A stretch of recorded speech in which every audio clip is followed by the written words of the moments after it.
Welcome to B2B Commerce Corner. Commerce Corner is a sub-series of the E-Commerce Edge podcast discussing all things B2B commerce through the lens of agencies, consultants, merchants, and more. Enjoy.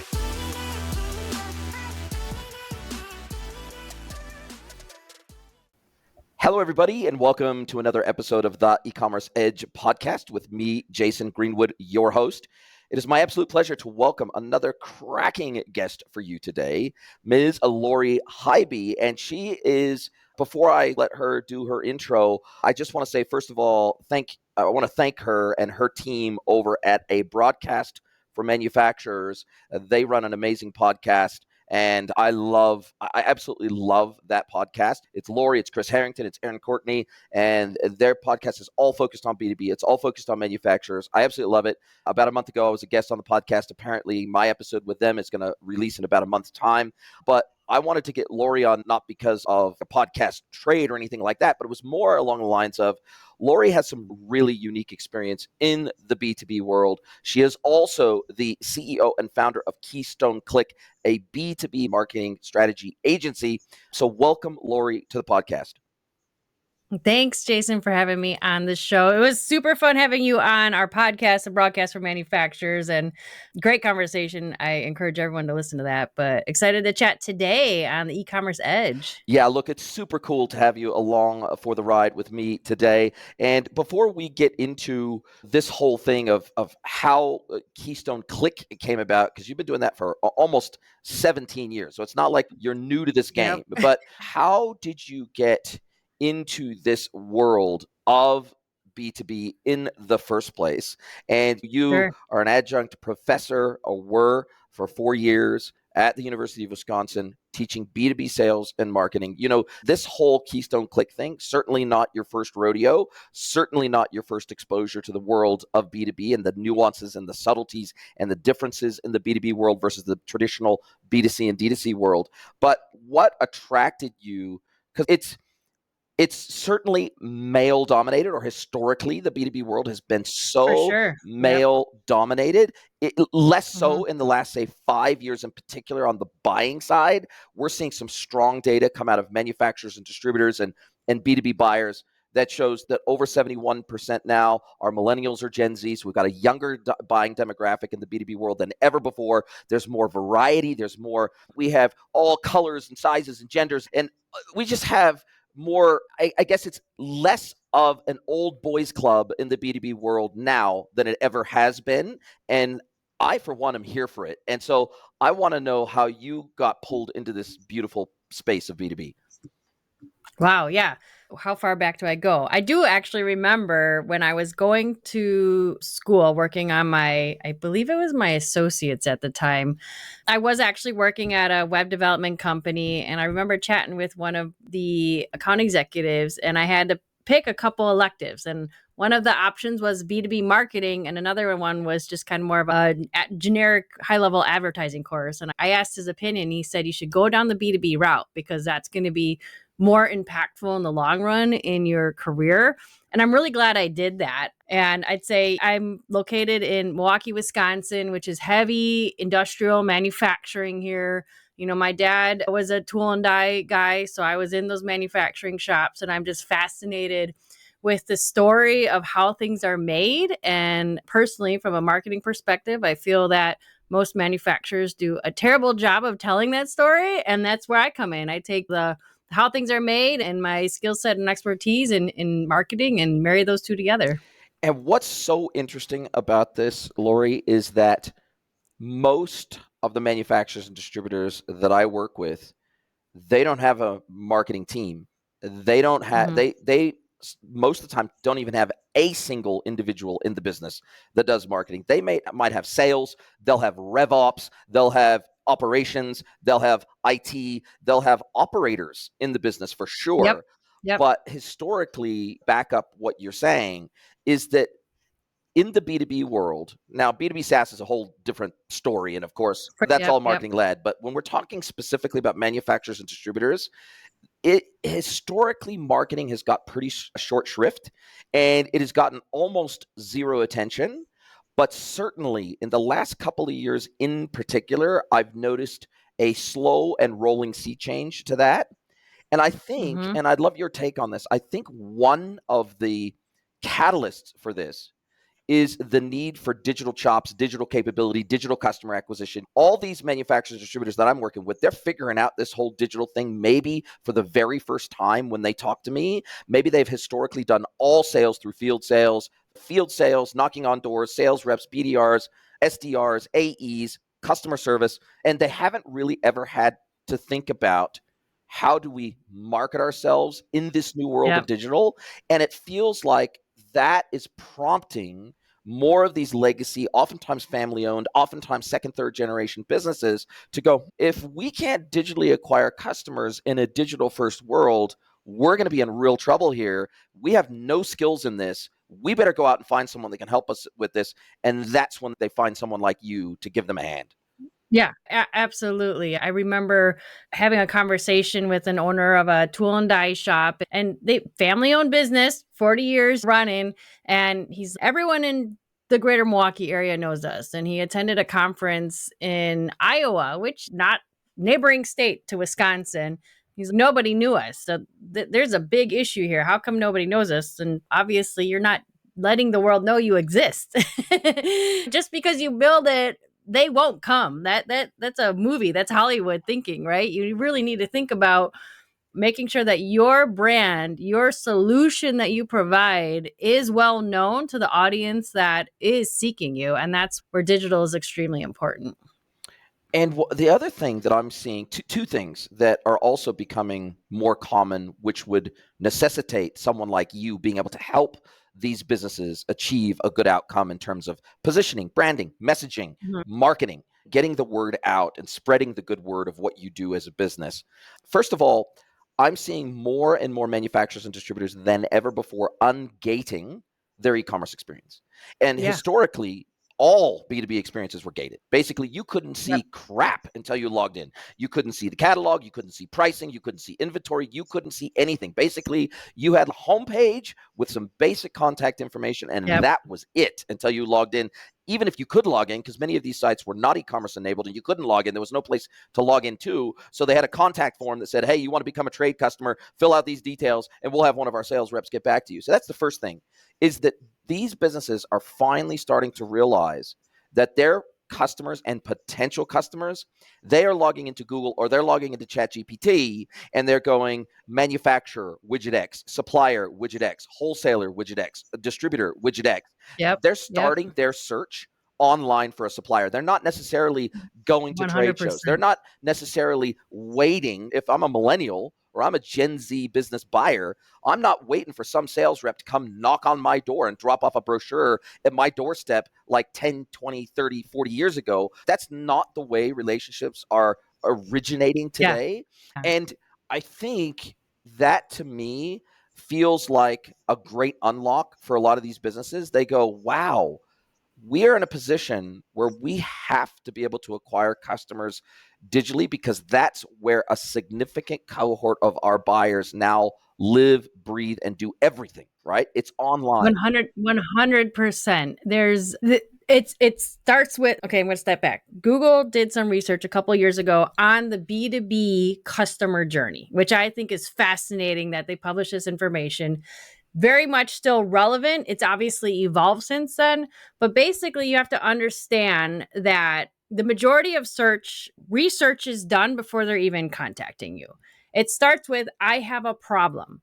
They're going to Google or ChatGPT and type in the problem. I'm going to put emphasis on that. What is the problem? And they're looking at their options. They're not necessarily looking for a solution. They're looking at the options available to them. First and foremost, can they fix it themselves? That's what they're trying to do, right?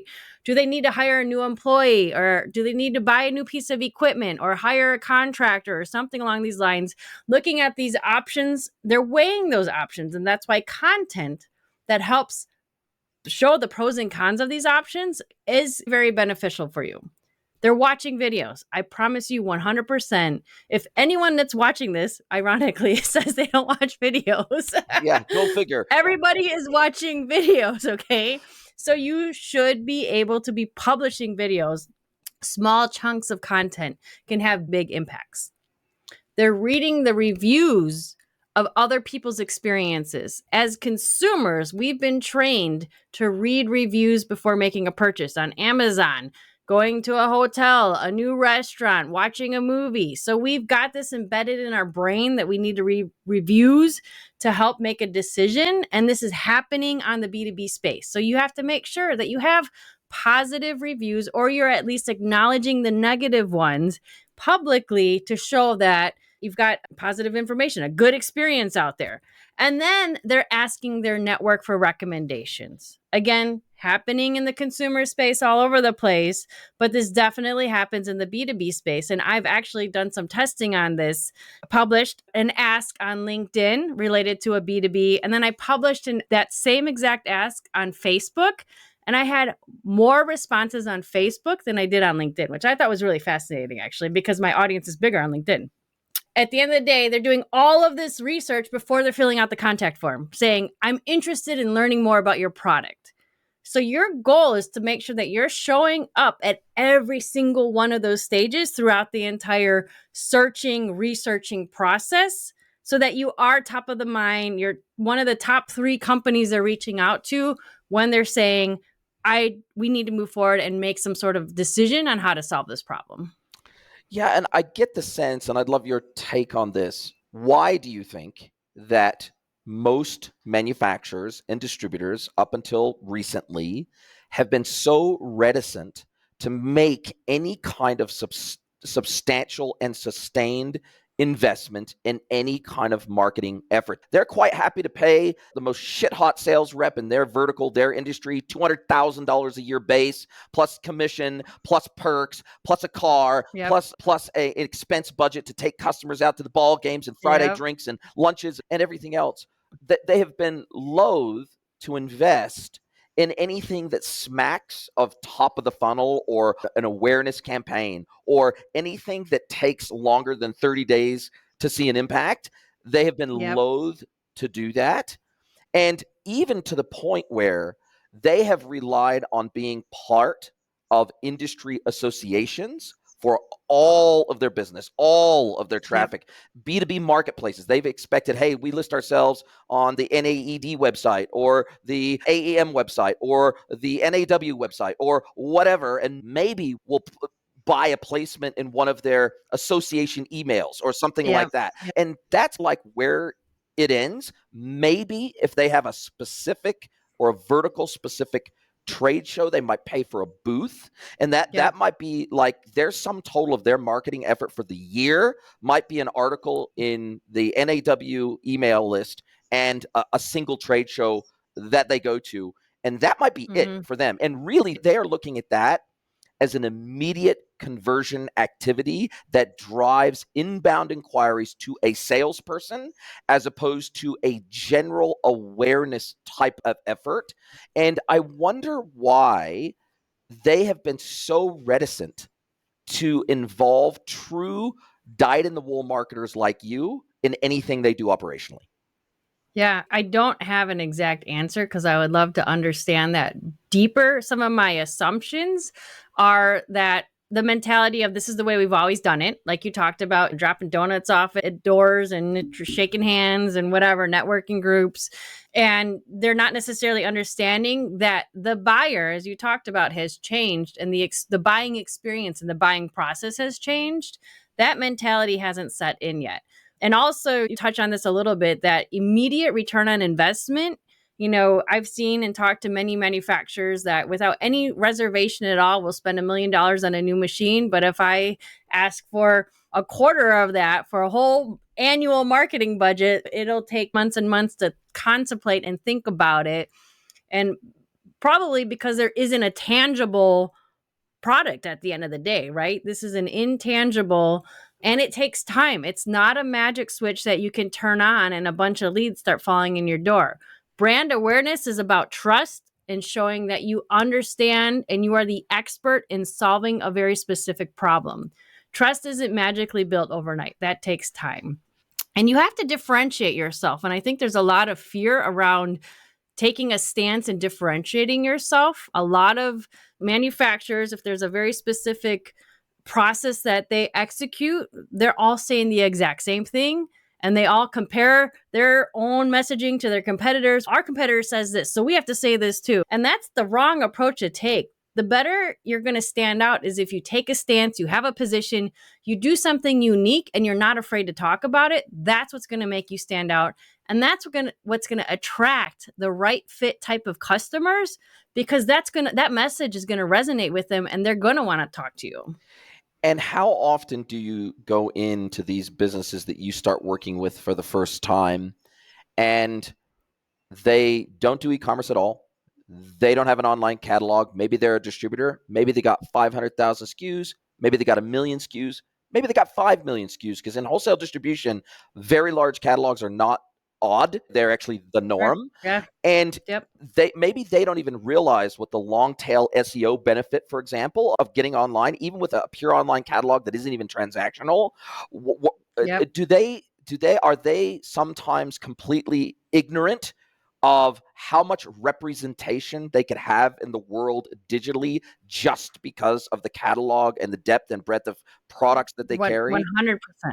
100%. And I also believe it's the competing with the Joneses mentality again. They're looking, our competitors aren't doing it, or our competitors are going to then see our pricing. Yes. Or they're going to see our catalog and even see what we carry. Yeah. Yeah. And that is absolutely the wrong way to be thinking about it, because then you're positioning yourself really as a commodity item. And maybe you are selling a commodity item, but at the end of the day, people want to do business with other people, right? So there's this trust and there's that customer service, and that's, you're providing value from an educational standpoint. There's a lot of other variables to differentiate yourself besides the widget that you're selling online. And how often do you see also, and this is an attitude I get coming at me almost every single day from some quarters, oh, we do e-commerce, we do EDI. Oh, our biggest customers, they buy off of EDI from us. Their ERP talks to our ERP, and the orders they just come in, they happen, they flow. Or, oh, cool, our buyers use Punch-Out, they use Jagger, they use Coupa, they use Ariba. Oh, and those, what we do is we have a PIM system. We send all of the catalog data out to their system, their e-procurement system. Oh, and by the way, those orders all come in electronically directly into our ERP system. We do e-commerce, we do digital. But if that catalog is not also available online in some meaningful way, it means Google, ChatGPT, and all the other generative AI platforms don't know you exist either. And so it's all fine and good to offer those digital services to existing customers, but it's a whole different discussion when we're thinking about digital customer acquisition. Yeah, 100% agree with that. And you alluded to that a little bit with the things aren't as gated anymore, which is so important, especially when it comes to AI and optimizing for AI. So the whole SEO acronym is no longer search engine optimization. It's search everywhere optimization. Or GEO, generative engine optimization. Yeah, there's lots of different fun new terms coming out in the field right now. But all of these channels are only going to have and share information that is accessible to them. So hiding your product catalog and whatever else is going to hide it from the platforms where your ideal customer is searching for this solution. So you want to make it available. I always love this story, and I think it's the best story to illustrate this. So I'm a big foodie. I love watching all the foodie shows. And let me tell you, watching Gordon Ramsay make a steak is phenomenal. I've learned so much, but I will still pay the money when I go to his restaurant for a steak. I've learned how to do it myself, but I can guarantee you I've not been cooking and don't have the skill set and the training that he has. And it will never be up to the same par as paying the money for him and his crew to make a steak for me. So it's the same philosophy. You have a very specific skill set and expertise. Sharing it with the world is not going to make them do it on their own. Some people might take the DIY approach, but they're not going to be happy with the outcome, as opposed to you proving that you have the expertise. And that's the reason you keep this information open. You're building trust because you're sharing the insights, and you're taking a position and a stand. So you're differentiating yourself as well. Yeah. And I think what's interesting about this is that very rarely today, and I'd love to see if this resonates with you, Very rarely is a manufacturer today just a manufacturer, or a distributor today just a distributor of physical products, right? They oftentimes are both. They manufacture 10, 20, 30% of their catalog. They are a distributor for 60, 70% of their catalog, or they're a distributor for 50% of their catalog, and then they run their own marketplace for another big chunk of their catalog, so that those products never even see their ERP. They're just clipping the ticket on the traffic that comes to their website in the first place and executes the purchase with them.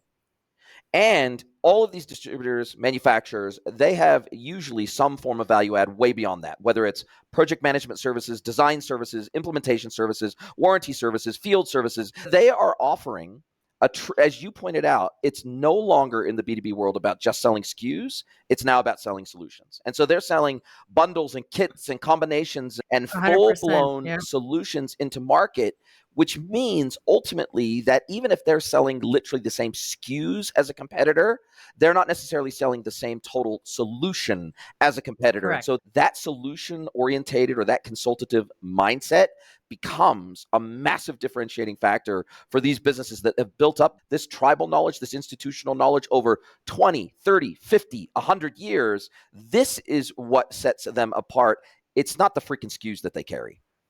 No, I agree with that so much. I just had this conversation yesterday with a manufacturing client who we're in the process of rebuilding their website and focusing on the unique industries. And we were going back and forth that they didn't want to talk about the industries because they don't want to share what clients they work with. And that's whole nother topic to dive hurdle. into. Because they can make great case studies and that's the goal. At the end of the day, it's all about storytelling. You want to make sure that the person that is considering buying from you knows that you understand their pain. And this is the story. It's super simple. It's a little acronym, CAR.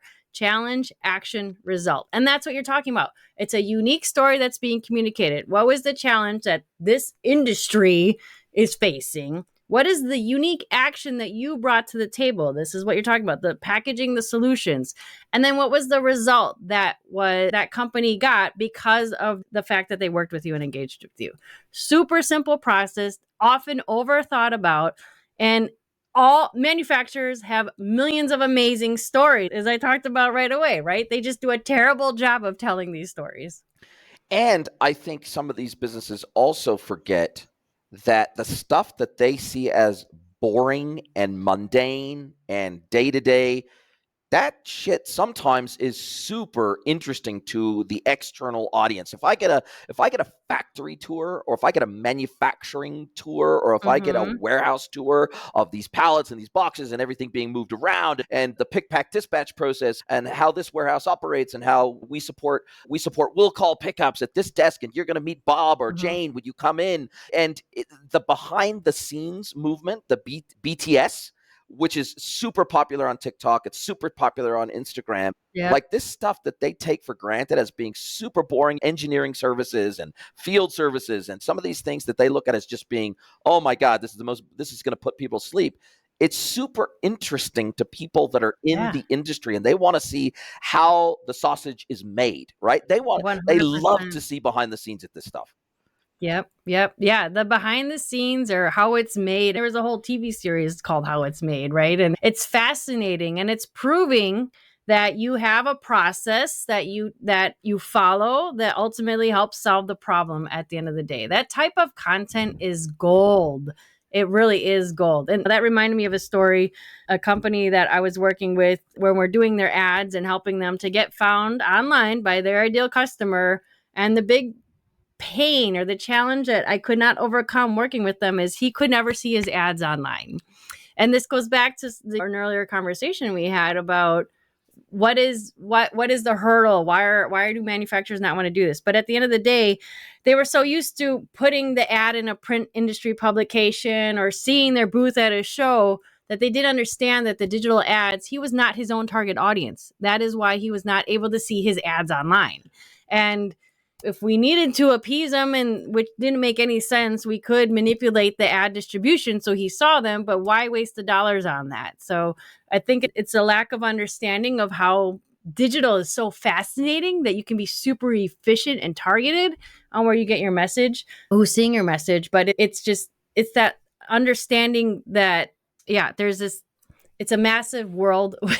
You can do so much, and it's overwhelming too. I think that's part of the challenge as well. And if we think about some of the most famous TV shows, movies, TV series of all time, they're reality shows about real things happening in industry. So think about the TV show Cops. These are basically just ride-alongs. They've got a camera crew doing ride-alongs with cops, doing stops, doing raids, doing what cops do every single day that a cop might think this is the most boring thing in the world. But to the outside audience, getting to see behind the curtain, super interesting. Or think about the most recent hit TV show, Landman. Think about that. Effectively, this is just a giant field services show about oil field services. Like this, it's talking about the real behind the scenes stories of what happens in these industries. It's talking about the challenges. It's talking about the business opportunity. It's dramatizing something that is actually happening every single day, but most people don't know about it. So I don't understand if these business owners, these founders, these manufacturers, these distributors, if they like watching shows like Cops, if they like watching shows like Landman, why would they think that their customers don't want to see behind the scenes of the stuff that they do? Yeah. And I even ask, when you close a deal, and sometimes they're like, when someone tours our facility. So let's show that online then. Yes. Let's do a video tour online. So I don't have to be a customer before I get the chance to have the tour. Yep. 100% agree. People eat that up, even if it's just a drill going into a big sheet of metal or a press, or a robot arm, bending or and pulling, anything, whatever. Because this isn't the world that they're sitting in all day long, but they love to know the backstory of how things happen at the end of the day. I know that even in the retail products world, how those retail products get made, how a screen print gets laid on a coffee cup, or how a shirt gets embroidered, or how a hat gets embroidered, or just the things that we take for granted every day. When we look around us, every physical thing that we can see in our world had a B2B supply chain attached to it.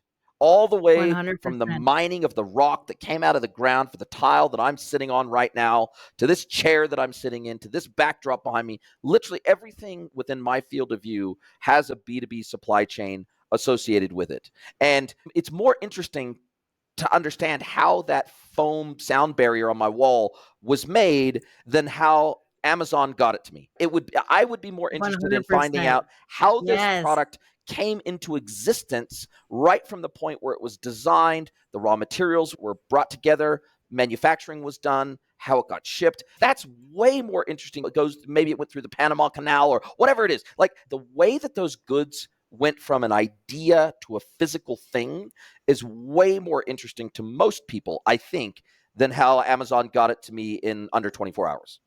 Yeah. So when I taught B2B sales and marketing at the local university, every class, the first class, we'd start and I'd put a 5-minute video of how Oreo cookies are made. And I'd have everyone write up on the whiteboard, run up there. What do you observe? Just anything you observe, right? And then I'd talk and we'd break down the video about the sugar, the packaging, the conveyor belt, the oven, like all of the things that were purchased in the B2B world in order to make one Oreo cookie, which is fascinating. And it got really everyone excited to understand and want to be invested in learning more about B2B sales and marketing. Yeah, and I think you make such a good point, which is that I think unless you've been exposed, like for the bulk of my 25-year career in digital, I have been exposed to a fairly even blend or mix of B2C and D2C brands and merchants and B2B brands and merchants. For sure, as someone who focuses more on the technical and operational side and the data side of digital than I do maybe the marketing, the branding, the pixel perfect design side of digital and e-com, to me, the B2B side of the industry has always been more fascinating because it's always been so much more complex, right? Just the sheer number of channels that B2Bs have to deal with today is vastly, it's vastly more than in the B2C and D2C world. And then the complexity of business operations, the complexity of the products that they're bringing to market, and the product data that needs to be there to be able to make a buying decision, where this product can be applied, what its cross references are. Mhm. Maybe there's a good, better, best version of it, and helping people understand what that means to the longevity of the part or whatever it might be, why you have to pay more. Okay, cool. We've got OEM branded products. Okay, cool. We've got this aftermarket product that's maybe an equivalent, but it doesn't do X, Y, Z. So I think, to me, the B2B world has always been more fascinating purely because of that complexity. It's infinitely more complex than the B2C and D2C world. Now, sure, I'm not going to take away from the complexity of marketing in the B2C and D2C world, sky high and rising CAC costs, trying to figure out your channel mix in the B2C and D2C world. Do I sell on Amazon or do I not? I'm not trying to diminish that, but I definitely think from a product perspective, if for no other reason, the product complexity and the product sales life cycle and the complexity associated with that in the B2B world, by definition, makes it hyper interesting. 100%. It's always fascinating to me, actually, even how little some of these manufacturers actually know about the customers, because they focus so much on the end product, and really getting inside your customer's head to figure out what is the problem that they're trying to solve is going to be a game changer on ultimately attracting the right fit customer to you. But that's what's so fascinating about it to me, because in the consumer space, it's really easy to just, I need to whatever fix my dryer, and there's 20 YouTube videos on my dryer specifically and what part I need to do, and it's just a totally different world, super complex in the B2B space, because the challenges are very unique to every single industry and organization. But the better that you can understand those challenges and speak to them, the better you're going to attract the right fit customer to your organization. I'd also love your take on this newfound religion around B2B marketing and one of the catalysts I'm witnessing. And I'd love to know whether you're witnessing the same thing. So if we go back 10, 20, 30, 40, 100 years ago, in almost every vertical, in almost every category, there was 1, 2, 3 manufacturers that dominated, and there was 1, 2, 3 global master distributors or local and regional distributors that dominated, and they had a virtual monopoly on the entire supply chain, meaning that a manufacturer might nominate a distributor for the West Coast of the United States, they might nominate a master distributor for the East Coast of the United States, and they might nominate a distributor for the Midwest, and that's it. If you wanted to get their product, you had no choice but to go to one of those 3 distributors, and that's it. And so those distributors didn't necessarily have a massive incentive to innovate, to market, to sell, to be active in the industry, to be leading the way, and to be creating content that was beneficial to their business buyers, because they knew that any inquiry that went to the manufacturer for their good got automatically redirected based on where the customer was at, got automatically redirected to those distributors. And they would oftentimes grant these exclusive distributorships for life. And so the whole entire industry was built on the back of these hyper exclusive, oftentimes lifetime relationships that no one else could penetrate into those monopolies, or oligopolies or duopolies in many instances. That whole entire freaking world has changed now, and especially with tariffs and everything else, and Chinese manufacturers going direct to consumer and direct to distributor, and the transparency that is inherent now or required within the B2B world. I am seeing end B2B buyers sharing their inventory levels with their local distributor. I'm seeing the distributor share their inventory levels and their min-max levels with the manufacturer so that they can auto-replenish them so that they never run out of inventory. I'm seeing more openness because of market pressure. I'm seeing those exclusive distributorships just absolutely disappearing. They might get some sort of exclusivity for 6 months, 12 months, maybe in a very tiny little region or something like that if they build a practice around those products. But historically, B2B has run on the idea of monopolies, right? That's been the whole idea of B2B since time immemorial. But that whole way in which these businesses have basically made themselves the gatekeepers of industry, all of those doors are breaking down. And so now it feels like the value that you bring, not the monopolies that you have, are the differentiating factor for your business. I would 100% agree with that. I've seen bits and pieces. I still see some of that. We're the exclusive distributor of blah blah blah blah blah. I still see some of that happening, but what is the value associated with that? And that's the question there. But I do see the other side of the coin of more of that sharing, which I think is the right approach personally. I don't know what the phrase is off the top of my head, but something around let's lift everyone up A at the rising end of the tide day. floats all boats. Collaboration over That's the competition. phrase. Yeah, so that's what I'm trying. Let's help the industry as a whole. Let's let everyone succeed, as opposed to, I'm a big fan of the co-opetition, collaborative approach, as opposed to just like fighting and butting heads constantly. So let's all win together, and the sharing is caring makes total sense in this. And I think you're going to have better outcomes at the end of the day, especially with the reshoring efforts that's happening in the manufacturing space, and what we learned with the pandemic and the long lead times and diversifying your suppliers. I think all of this is at the end of the day going to help fulfill the needs of the customer faster, more efficiently, and you're going to be smarter for doing that. And what do you think around explicit collaborations between manufacturers and distributors in terms of their go-to-market, sharing advertising spend, sharing booths, doing all these things? And then if we look back at the earliest, even in motor vehicles, I remember back in the day when I was a kid, Eddie Bauer famously did a deal with Ford where they had the Eddie Bauer edition Ford Explorers and F-150s. And this was a collaboration between effectively what was a design house and an automaker, and saying, look, okay, cool. And then I see Porsche will come out and they'll have Porsche design. They've got their design studio, and they'll work with a pen maker. Maybe it's Cross Pens or something like that. And they'll do a collaboration with Porsche Design, where Porsche will do the design and then Cross will do the manufacturing, and they'll go to market with a collaborative product called the Porsche Design Cross Pen, or whatever it might be. And right, 100%. I'm seeing these collabs, and some of them feel totally weird. Like they're the kind of collabs that you would never, ever think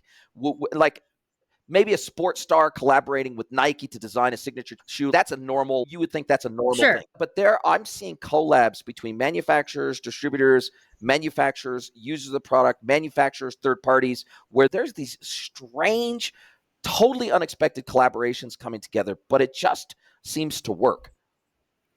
It goes back to what I was talking about, being different and unique and having a unique approach. If you're going to just be in the sea of sameness, you're not going to stand out. But if you're different, you're going to stand out. And the other part of the collaborations, if there's a trusted audience, for the Porsche example, and then they're partnering with a pen organization, you're building brand equity on both sides now, right? So both those audiences. Yes, yeah. There's opportunity to expand the reach of the audience and introduce them to something new because of the collaboration. So I am a big fan of the collabs and the partnerships.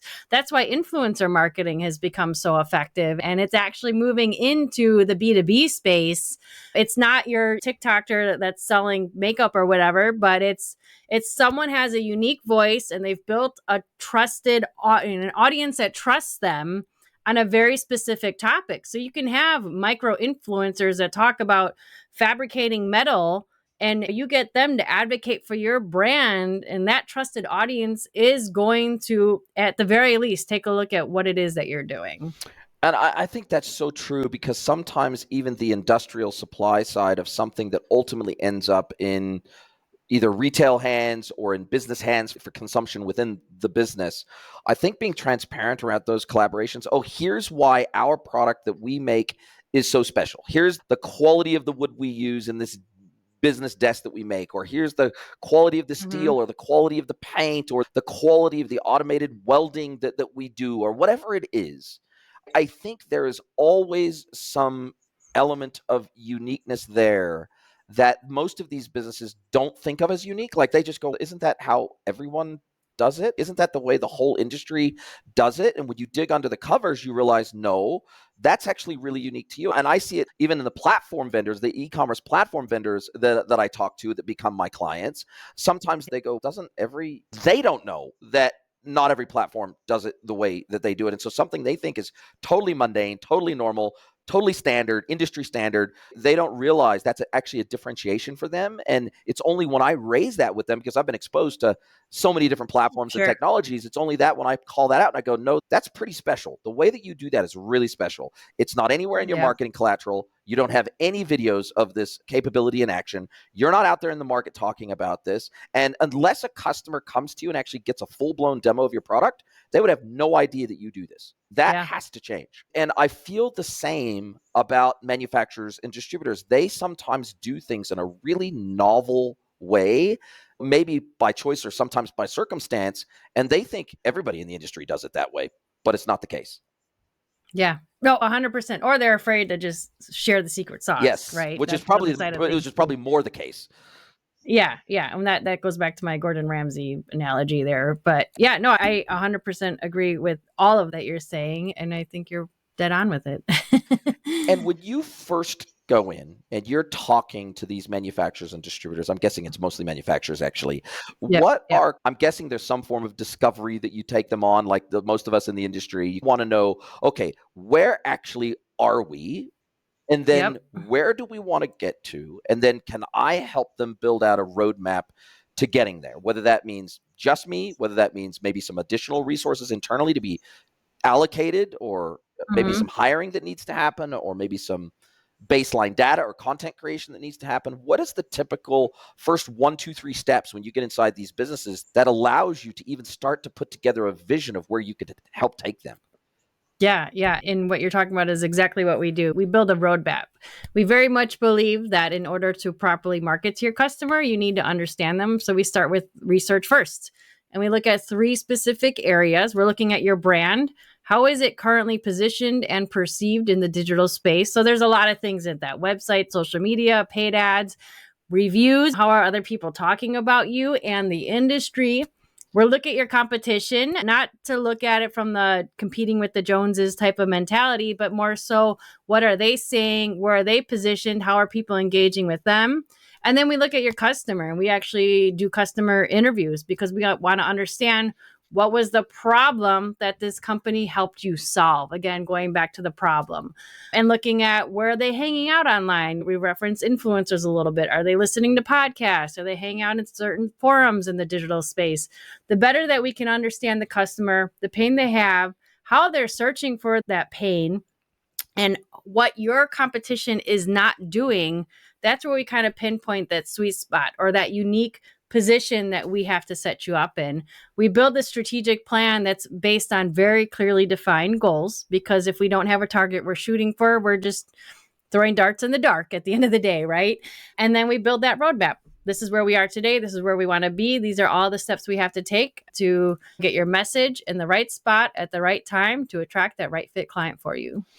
And that's what's interesting about what you just said, is that I'm seeing the exact same thing from a technical and operational perspective. When I go in, one of the very first questions I ask in discovery is, what kind of canvassing, what kind of regular feedback loop, what kind of regular conversations are you having with your clients, and creating a safe space for them outside of their relationship with their account manager, whatever it is, for them to feel safe enough that they're not threatening their relationship with you, to be honest with you about the 1, 2, 3 things they love about doing business with you, and the 1, 2, 3 things that they really hate about doing business with you, or that are really painful about doing business with you, that if you solved those 1, 2, 3 problems, you could probably triple your business with them overnight, or it would make you so sticky with them that they would never go anywhere else because you're solving a problem really uniquely for them. And greater than 90% of instances, they say, no, we just rely on feedback coming through our account management team or our sales team in conjunction with their clients. We just wait for the feedback to come through that way. And I'm like, but hang on a second. If we're looking at going and spending $100,000, $200,000, $300,000, $500,000, $1 million on this flash new digital stack and all this sort of stuff, wouldn't you rather be building for exactly the kind of pain points that your customers are already experiencing with you, to guarantee adoption of this flash new investment that you're making? If you're not creating, and for heaven's sake, bring in a third party. If you don't want Yep. if you don't want to risk the relationship with the customer, bring in an independent third party to have these conversations on your behalf, because they will be able to be honest to someone like me. And sometimes they'll ask me, can you have the conversation with them? Because I can ask the Yeah. questions with nuance. I can ask the questions with Yeah. subtlety. I can ask questions in such a way that don't threaten the relationship between the customer and the supplier. And I can and I can 100%. draw the truth out of them in ways that Bob, their account manager, or Jane, their account manager, that they've had as an account manager for the last 20 years, they'll never have those conversations, but they'll have them with Yep. me. No, I agree 100%. Getting that third party to have that conversation, you're going to get so much more juice out of that squeeze, as opposed to the account manager who is trying to get the next sale out of them, right? They're not going to try to get any negative feedback from them. They just want to hear what they want to hear. And the client is only going to share positive stuff because they want a good, positive relationship with that account manager. Yes. Huge advocate of getting a third party to ask the probing questions, to get really deep into what makes them tick. Why do they buy from you? What are the challenges that they're facing? All of those things. I love it. I love it. And what would if a manufacturer distributor out there is listening to this, they're on the fence. They're saying, hey, we got a kick-ass sales team. We got 20 people on our sales team that know this freaking industry, this vertical, this category, and the customers in it like the back of their hand. They are both our marketing and our sales team. They do everything. They're in the field. They're having these conversations. They're knocking on doors. They're going to the trade shows. They're manning the booths. They're doing all these things. We don't really think we need to do this whole marketing thing. We don't really think we need to make an event. We've done well for the last 50 years with no marketing capability in the business. Why do we need to reconsider that now? What would be your advice to them? The world has changed significantly. As we talked about, 70% or so of research is done online first. There's huge opportunities that you're not even aware of because you're not showing up right now. And the investment in your sales team, which I'm not saying a bad thing about salespeople, but they come and go. They're always looking for their next big opportunity. There's training time that goes into that, and industry knowledge that goes from one company to another. Investing in your marketing, this is content that you're going to own. I love this example. We have a blog post that was written on our site 11 years ago, and it is still one of the top 10 most visited pages on our website. The return on investment on that, someone spent maybe 3-4 hours on my team writing this awesome piece of content that has continued to return for 11 years. It is bringing traffic to our website. Wow, I couldn't agree more. And it's so interesting because even as a B2B service provider out there in the industry, I'm constantly not only checking Google, but now checking ChatGPT, checking Grok, checking and asking, okay, all the keyword terms or all the questions that my target customer would typically ask to find someone like me or potentially find someone like me. I'm asking them what are the companies, what are the names, who are the people that are in the industry. And I want to make sure that I'm coming up as one of those top results and recommendations. And I want to be, because ChatGPT, because Grok are becoming our trusted advisors in many respects, I want to make sure that I'm top of mind, AI virtual mind with them, just like I'm top of real mind with my customers and potential customers on social, etc. And how do you think that is starting to color the relationship you have with your clients, and how I know B2B business leaders that can hardly drive their smartphone. So trying to get them to understand ChatGPT or Grok and help them understand they need to be visible there and they need to be known there. And let's type in a question around your industry and see if you even turn up. Is that even on their radar at all today? No, honestly, it's not. And I'm intentionally speaking and teaching about this topic to create awareness on it. And I think it's one of the coolest things that when we experience is looking at Google Analytics and seeing that we have traffic coming from ChatGPT. That's amazing. We got it to work, right? But the owner of a manufacturing company that's way over their head. So just starting at phase 1 and very basic entry level of educating on what AI is. They're not even aware of what it is and the power that it actually has. And we're still very much in the early adopter stage, I would say, of folks using this technology, but it's only going to continue to grow. It's not going away.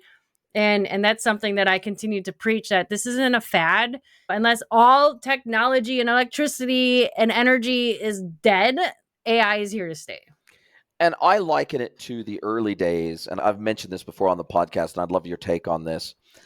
I remember when I was hiring as an agency, I remember in the very earliest days, and this is going back 15 years ago plus, how people would put on their applications, I am a expert Googler, right? They would literally put that on their CV, expert Googler. Yeah. I know how to Yeah. drive results from Google like no one else, right? And I think of right now when people say, "Oh, I'm an expert prompt engineer," or "I know how to get the best responses out of ChatGPT or Claude or Grok or whatever it might be." I think give it 2 to 3 years, people ain't going to be saying that anymore. They're not going to be going, "Oh, I'm an expert prompt Yeah. engineer." That is going to be absolutely table stakes to the point where it would be just as ridiculous to put expert Googler on a CV today. And Correct. soon it's going to be just as ridiculous to say, I know how to use AI in my daily work, in my daily tasks, and I know how to make myself more efficient with AI. I think it's going to get to the point where that is totally normalized and total table stakes. And I think if we can contextualize this AI, the way that AI is evolving to the early days of Google, and we can say, okay, here's the pattern that you can recognize. Remember when Google was new and everybody was like, oh my God, I can ask the internet a question and it will give me an answer. This is like the ultra hyper advanced version of that. Totally. And that's something that maybe can start making some connections with these kind of old school industry professionals. Yeah. Yeah, I agree with that. I think that's a really good analogy. And there's even still some manufacturers that don't understand Google. There's definitely some challenges and hurdles with that, even because they think it's voodoo dark magic, right? How you show up and whatnot. But AI is here to stay. I was on a DACM, which is developing a curriculum for a local school here about creating an AI certificate. And they specifically asked me as a business owner, well, how important is it for new hires to understand AI? And I just flat out said, if they don't know what AI is, they're not going to get hired. And that's the bottom line for new folks. In my specific industry, we use it every single day. Every single person on my team has different tools in their toolbox that are AI tools, and we're constantly testing, evaluating the new options that are out there. It's changing the world, and we have to learn how to use it, and we have to embrace it. I not only agree with you, but I'll give you an example. I now have redirected in Brave, my preferred browser of choice. I have installed a plugin that redirects every single browser query directly to ChatGPT. Wow. And so I don't use very occasionally I'll open up a separate Chrome browser if I want to Google something. I will occasionally do that, but that's a 1 in 500 query instance now. Every single query I make online now goes through ChatGPT. Yeah, and I would say probably 80% of mine go through chat right now. Yeah. Isn't it insane? It's amazing. I love it. I love it too. I use it for everything. I honestly, every task, I'm like, how can AI help me with this task? Totally. I love that. Everything I have to do. I love it. Lori, this has just been absolutely fascinating. You're a character. I love it. I love how open kimono you are. You're just so honest. You're forthright. You're transparent. You clearly know your stuff. I have so much respect for you. Thank you so much for spending time with me today. And what is the best way for people to get a hold of you? I'll link to your website. I'll link to your social profile, your LinkedIn profile. But other than that, if people want to talk about this whole B2B marketing thing, because it's really piqued their interest and they've never thought about it before, what's the best way to get a hold of you? Yeah, I'd say I'm pretty active on LinkedIn, so connect with me there. Otherwise, keystoneclick.com. Fill out that contact form and it goes to my inbox. So both of those work. And listen to a broadcast for manufacturers. And listen to a broadcast for manufacturers. Yeah. Ooh, next month. I love it. I can't wait. Listen, now as we do come down to the end of our time together, this is where I get to flip the script. I get to hand the microphone over to you. I get to let you ask me one question. Any question you like. It can be personal or professional. So Miss Laura Highby from Keystone Click, what is your question for me today? Ooh, who's been your favorite guest on your show? Wow, that's such a hard one. Look, with over 500 episodes, we're at 515 now episodes. I've had so many incredible guests. I think Let me just, instead of picking one individual guest, let me pick some of the traits I think that make a good guest for me, right?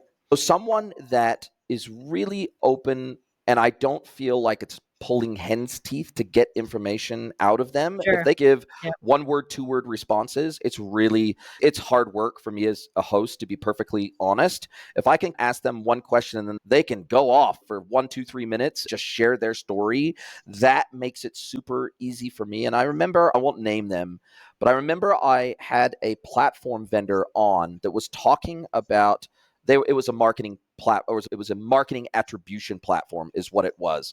And I kept asking, and I tried to ask in about 6 different ways, what made their platform unique and how it did what it did to get the outcome that it does. And they were completely reticent to share. It goes back to your thing.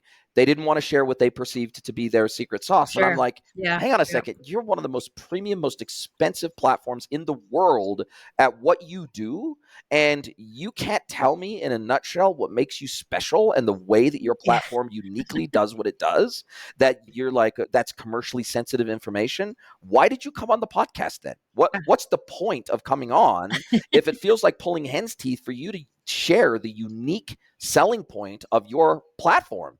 And I've only ever not released 2 episodes. I did release that episode because I wanted to be transparent as I could be around, okay, here's the platform vendor. You're hearing it from the horse's mouth. And if they don't want to share, they don't want to share. Don't look at me sideways. I'm asking the questions in as many different ways. There's only 2 episodes I have not released that I recorded. One was for a tech platform that by the end of the interview, I still didn't know what it was, and I still didn't know what it did, and I still had no idea how it did it. And again, I tried to ask in about 10 different ways about what they did and what their target market was and what problem they were trying to solve, and I couldn't understand it. And I consider myself a pretty technical person. By the end, I was like, I can't release this episode because I still have no freaking idea what this technology does and the problem that it solves. The second one was somebody who was running a services business who they took an hour to effectively give one long giant sales pitch. So those are the 2 episodes I haven't released, but every other episode that I've recorded, I've released. I know that's a really long, drawn out answer, but it's fine. I get it. Mostly, I love my guests and I love the conversations I get to have, and I feel super lucky when I get to have them. Are you a B2B or D2C e-commerce merchant? Then head over to greenwoodconsulting.net to learn how we can help you scale your business.